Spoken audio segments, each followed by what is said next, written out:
साक्री तालुक्यातील कोंडाईबारी या जंगलात मोठ्या प्रमाणात सागवान जातीच्या झाडाची कत्तल केली जात होती। या घटनेला मी मराठी न्यूजने 29 मे पासून पाठपुरावा केला होता।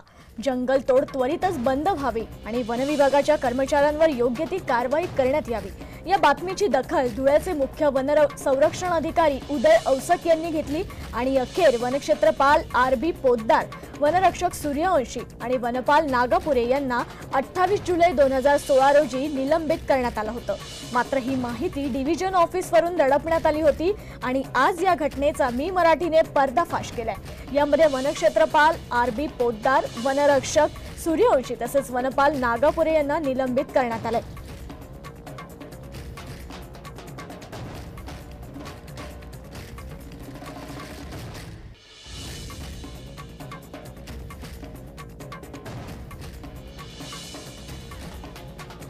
तर धुळ्यात मी मराठीचा इम्पॅक्ट इथे दिसून येतोय।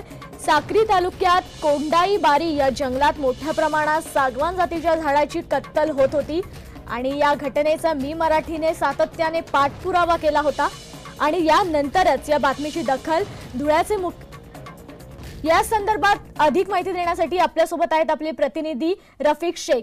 रफिक, मी मराठीचा हा जो इम्पॅक्ट दिसून येतोय यामध्ये तिन्ही जणांना त्याच्यामध्ये निलंबित करण्यात आलंय, तर एकंदरीतच काय माहिती आहे? हो, एकदम मी माहिती खरी आहे। साक्री तालुक्यातील कोंडाईबारी वन परिक्षेत्रातील गुलतारा व रायतेल शिवारात गेल्या काही महिन्यापासून मोठ्या प्रमाणावर भर दिवसा जंगलतोड सुरू होती। या संदर्भात जंगलतोडवर बंदी यावी व जंगलतोड करणाऱ्यावर कारवाई व्हावी यासाठी वन विभागाच्या अधिकाऱ्यांना वेळोवेळी माहिती देण्यात आली होती। मात्र वन विभागाच्या अधिकाऱ्यांनी कोणतीही दखल घेतली नाही व जंगलतोड करणाऱ्याला खुला पाठिंबा देण्यात आला होता। या संदर्भात 29 मे पासून मी मराठीने सलग जंगलतोड बाबत पाठपुरावा केला। त्यानंतर उदय औसक वन संरक्षण धुळे यांनी 28/7/2016 रोजी वन क्षेत्रपाल राजेंद्र पोद्दार, विठ्ठल नागापुरे, काशीनाथ रामचंद्र सूर्यवंशी या 3 अधिकाऱ्यांना निलंबित करण्यात आले होते। मात्र ही माहिती 1 महिन्यापासून दडपण्यात आली होती। ही माहिती आज मी मराठीने समोर आणण्यात आली आहे। धन्यवाद रफिक शेख, तुम्ही दिलेल्या माहितीसाठी। तर ही माहिती डिव्हिजन ऑफिसवरून दडपण्यात आली होती, परंतु मी मराठीने पर्दाफाश केल्याने यामध्ये दरम्यान अधिकाऱ्यांनी या संदर्भात काय माहिती दिली आहे ते पाहूया। सागवानचे झाडं तोडणं चालू आहे, तिथं कोणीही कर्मचारी लक्ष देऊन नाही राहिलं।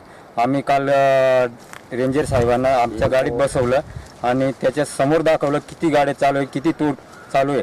तो समोर म्हणतो की मी काय करू शकत नाही असं स्वतः म्हणतो, तर याच्याकडे कोण लक्ष द्यायचं?